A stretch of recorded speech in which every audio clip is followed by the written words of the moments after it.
জানিয়ে দিব এই মুহূর্তে আমাদের হাতে এসেছে গুরুত্বপূর্ণ আপডেট আন্তর্জাতিক সংবাদের শিরোনাম।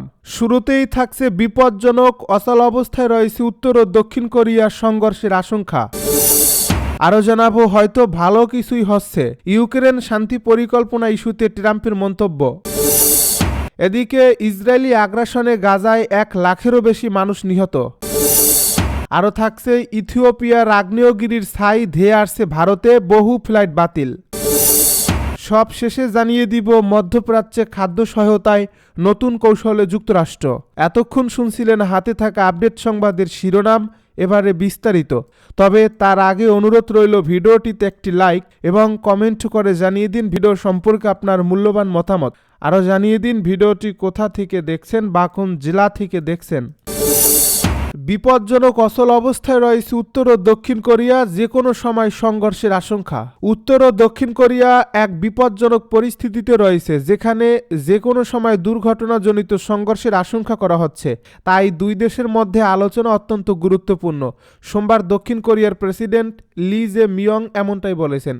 দক্ষিণ কোরিয়ার ইয়নহাপ নিউজের খবর অনুযায়ী উত্তর কোরিয়া দক্ষিণ কোরিয়ার যোগাযোগ স্থাপনের আহ্বানে সাড়া দিতে চাচ্ছে না। সামরিক সীমান্তে কাঁটাতারের বেড়া নির্মাণ করা হচ্ছে, যেখানে 1950 থেকে 1953 সালের কোরীয় যুদ্ধের পর থেকে এসব করা হয়নি। প্রেসিডেন্ট বলেন, আন্তঃকোরিয়ার সম্পর্ক অত্যন্ত প্রতিকূল এবং সংঘাতপূর্ণ হয়ে উঠছে। এমনকি মৌলিক স্তরের আস্থার অভাবে উত্তর কোরিয়া কিছু চরম আচরণ দেখাচ্ছে। সীমান্তে সশস্ত্র সংঘর্ষ রোধ করার জন্য সামরিক সীমানা রেখা বরাবর একটি স্পষ্ট সীমানা নির্ধারণের বিষয়ে আলোচনা করার জন্য দক্ষিণ কোরিয়া 17 নভেম্বর উত্তর কোরিয়ার সঙ্গে সামরিক আলোচনার প্রস্তাব দেয়। উত্তর কোরিয়া এই প্রস্তাবে সাড়া দেয়নি বা কোনো প্রতিক্রিয়াও জানায়নি। এই বছর উত্তর কোরিয়ার সৈন্যরা 10টিরও বেশি সীমান্তে অনুপ্রবেশ করছে বলে দাবি করছে দক্ষিণ কোরিয়া, যার মধ্যে কয়েকটি ঘটনায় সতর্কীকরণ গুলি চালানোর মতো ঘটনাও ঘটেছে।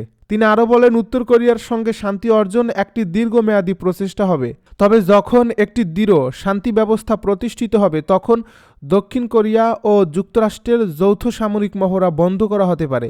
উত্তর কোরিয়া, দক্ষিণ কোরিয়া এবং যুক্তরাষ্ট্রের যৌথ সামরিক মহড়াগুলোকে পারমাণবিক যুদ্ধের জন্য রিহার্সেল বলে অভিহিত করেছে। দক্ষিণ কোরিয়ায় প্রায় 28,500 মার্কিন সেনা এবং বিভিন্ন অস্ত্র ব্যবস্থা মোতায়েন রয়েছে। হয়তো ভালো কিছু হচ্ছে, ইউক্রেন শান্তি পরিকল্পনা ইস্যুতে ট্রাম্প। ইউক্রেন যুদ্ধ অবসানে মার্কিন প্রেসিডেন্ট ডোনাল্ড ট্রাম্পের প্রস্তাবিত শান্তি পরিকল্পনার একটি রূপরেখা চূড়ান্ত করতে সুইজারল্যান্ডের জেনেভায় বৈঠক করেছেন ইউক্রেন ও যুক্তরাষ্ট্রের কর্মকর্তারা। এর মধ্যে ট্রাম্প বলেছেন, রাশিয়া ইউক্রেনের মধ্যে শান্তি প্রতিষ্ঠার আলোচনায় বড় অগ্রগতি করা কি সম্ভব না দেখে বিশ্বাস করবেন না, তবে হয়তো এবার ভালো কিছুই হচ্ছে। God bless America. আজ সোমবার সামাজিক যোগাযোগ মাধ্যমে এক পোস্টে তিনি একথা লেখেন। তবে ট্রাম্প যখন বড় আশাবাদ ব্যক্ত করলেন, তখন মস্কো সন্দেহ করছে সংশোধিত শান্তি পরিকল্পনা রাশিয়ার জন্য অনুকূল হবে না। রাশিয়ার প্রেসিডেন্টের মুখপাত্র দিমিত্রি পেসকভ বলেছেন, জেনেভার আলোচনার ফলাফল সম্পর্কিত কোনো তথ্য আনুষ্ঠানিকভাবে পায়নি ক্রেমলিন। চলতি সপ্তাহে রুশ ও মার্কিন কর্মকর্তাদের বৈঠক আশা করছেন কিনা বিবিসির এমন প্রশ্নে পেসকভ বলেন, এখনও করছি না, তবে মস্কো এ ধরনের যোগাযোগ ও আলাপের বিষয়ে আগ্রহী বলে জানান তিনি।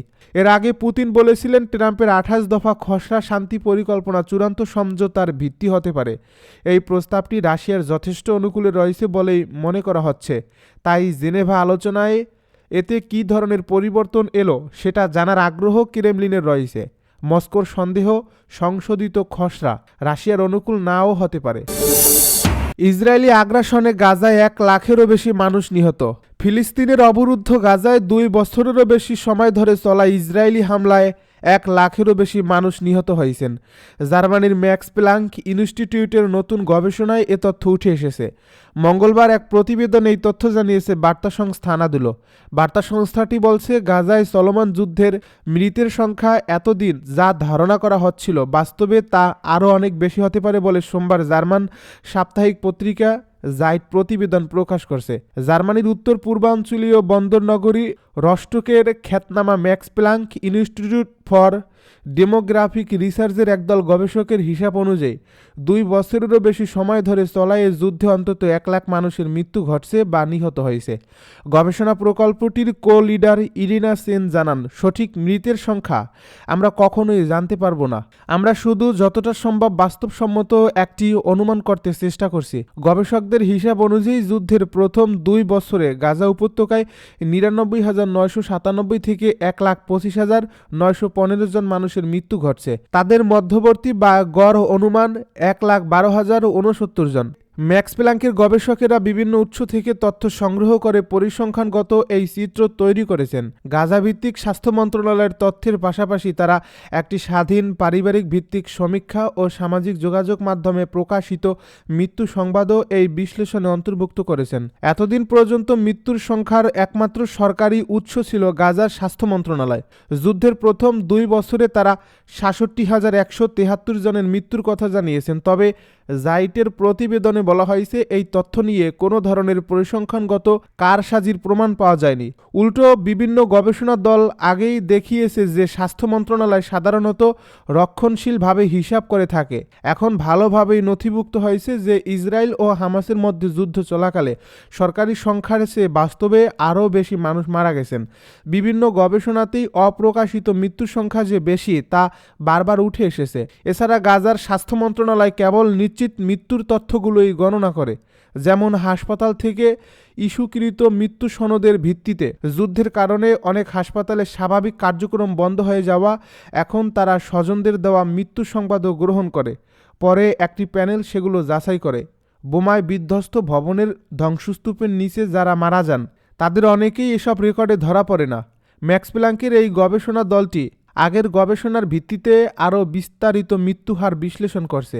তারা পুরুষ ও নারীদের পাশাপাশি বিভিন্ন বয়স ভিত্তিক হিসাব আলাদাভাবে পরীক্ষা করেছে। ইথিওপিয়ার আগ্নেয়গিরির ছাই ধেয়ে আসছে ভারতে, বাতিল বহু ফ্লাইট। ইথিওপিয়ায় আগ্নেয়গিরির অগ্ন্যুৎপাত থেকে সৃষ্টি হওয়া ঘন ছাইয়ের মেঘ ভারতের দিকে ধেয়ে আসছে। এর ফলে সোমবার একাধিক ফ্লাইট বাতিল করেছে ভারতীয় এয়ারলাইন্সগুলো। সম্ভাব্য বিঘ্ন মোকাবিলায় ভারতীয় বিমান সংস্থা ও বিমানবন্দরগুলোকে বিশেষ পরামর্শ দেওয়া হয়েছে। এরই মধ্যে ছাইয়ের মেঘ উত্তর ভারতের আকাশে প্রবেশ করছে। রোববার প্রায় 10 থেকে 12,000 বছর পর জেগে ওঠে ব্যাপক বিস্ফোরণ ঘটিয়েছে ইথিওপিয়ার এই আগ্নেয়গিরি। পরে সেই ছাইয়ের মেঘ উত্তর আরব সাগরের উপর পর্যন্ত ছড়িয়ে পড়ে। ঘন ও ব্যাপক ঘন ছাইয়ের মেঘ দিল্লি, হরিয়ানা ও লাগোয়া উত্তরপ্রদেশের আকাশসীমা অতিক্রম করছে। মধ্যপ্রাচ্যে খাদ্য সহায়তায় নতুন কৌশলে যুক্তরাষ্ট্র। মধ্যপ্রাচ্যে মানবিক খাদ্য সহায়তায় বড় পরিবর্তনের ঘোষণা দিয়েছে যুক্তরাষ্ট্র। ট্রাম্প প্রশাসন বলেছে এই সহায়তার মাধ্যমে তারা অঞ্চলটির খাদ্য সরবরাহ ব্যবস্থাকে নতুনভাবে সাজাতে চায়। এতে গাজার নাম বিশেষভাবে উল্লেখ করা হয়েছে। সোমবার নিউ ইয়র্কে ফরেন প্রেস সেন্টারে এই পরিকল্পনা ঘোষণা করেন জাতিসংঘে যুক্তরাষ্ট্রের রাষ্ট্রদূত মাইকেল ওয়াল্টস, কৃষিমন্ত্রী ব্রুক লরেন্স এবং বাণিজ্য উপসচিব লুক লিনবার্গ বলেন, মধ্যপ্রাচ্যের অনেক অর্থনীতি গাজাসহ দীর্ঘদিন ধরে প্রতিদ্বন্দ্বী দেশগুলো থেকে গম ও শস্য আমদানি করে আসছে। নতুন পরিকল্পনায় সহায়তার মাধ্যমে তাদের আমদানি কিছুটা যুক্তরাষ্ট্রের দিকে ঘোরানো হবে। তিনি জানান, আন্তর্জাতিক কৃষি উন্নয়ন তহবিলের মতো সংস্থাগুলোর সহায়তায় গম ও শস্য প্রক্রিয়াকরণে স্থানীয় সক্ষমতা বাড়ানোর প্রকল্প হাতে নেওয়া হবে, যা দীর্ঘমেয়াদে বাণিজ্য সম্পর্কেও স্থিতিশীল করবে। কৃষিমন্ত্রী লরেন্স আরও জানান, ফুড ফর পিস কর্মসূচি USAID থেকে যুক্তরাষ্ট্রের কৃষি বিভাগে স্থানান্তর করা হবে, যার ফলে সরাসরি অর্থ সহায়তার পরিবর্তে যুক্তরাষ্ট্রের শস্য ও খাদ্যপণ্য পাঠানোকে বেশি গুরুত্ব দেওয়া হবে। রাষ্ট্রদূত ওয়াল্টস বলেন, এই কৌশল ইউক্রেন নীতির সঙ্গেও যুক্ত। কৃষ্ণসাগর, ওডেসা বন্দর ও ডিনিপ্রো নদীর রপ্তানি রুট সুরক্ষিত করা যুক্তরাষ্ট্রের বড় লক্ষ্য। ওয়াল্টস ও রলিন্স বলেন, নতুন নীতি মধ্যপ্রাচ্যে দীর্ঘমেয়াদে যুক্তরাষ্ট্রের অর্থনৈতিক উপস্থিতি ও বাণিজ্যিক সম্পর্ক জোরদার করবে।